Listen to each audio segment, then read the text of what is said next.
We're in the middle of our stewardship season here at St. John's, and next Sunday will be the time when we will have our ingathering of pledges of this community for the financial support of this congregation for the year 2022.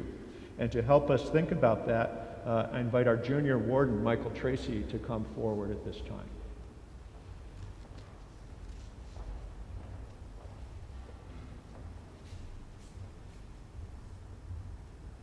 Hello.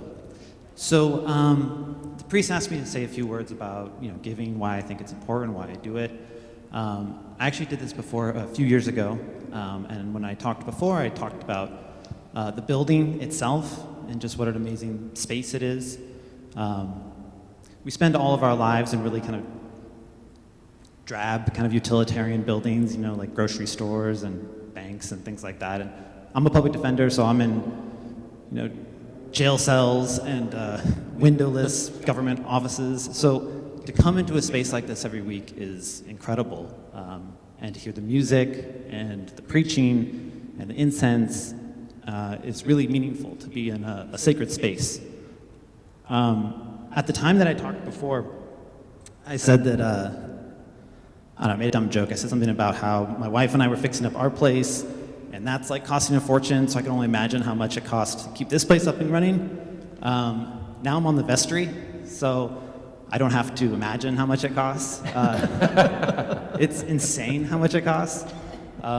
Even just like a little thing, like if we want to have new cameras for the online service, it's like one issue begets like 50 issues, and then we have to get new cables, and then actually we need to take a look at the electrical, and we have to upgrade the Wi-Fi, and really the mics need to be upgraded too, and so one thing leads to another, and that's a relatively minor thing, let alone like the heater or something like more major, and then just kind of day-to-day things like if we have an issue with stained glass. I think someone shot at one of our stained glasses or stained glass windows during the pandemic, or if like a pipe bursts or something like that. Fixing a window or a pipe in our house is annoying and expensive, but in a 100-year-old building, it's insane.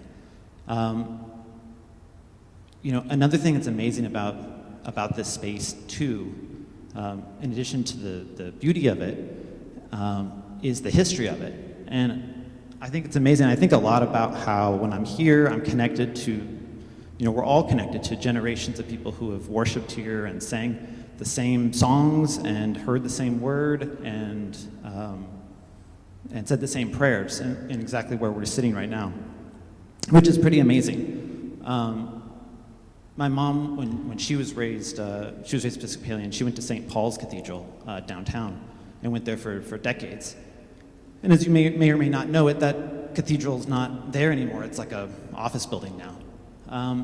And what that tells me is that you can walk into a place like St. John's and feel like this place has been here, seems like it's been here forever, seems like it will always be here, but that's really not true. It takes a concerted community of people giving their time and their energy and their money to keep it up and running. So that's one of the reasons I give. I could go on, but I'll save some material in case they ask me to do this next year. But thank you very much. I'm vestry on call today, so if you have any issues or questions or complaints, come see me afterwards. Thanks very much. Thank you, Michael.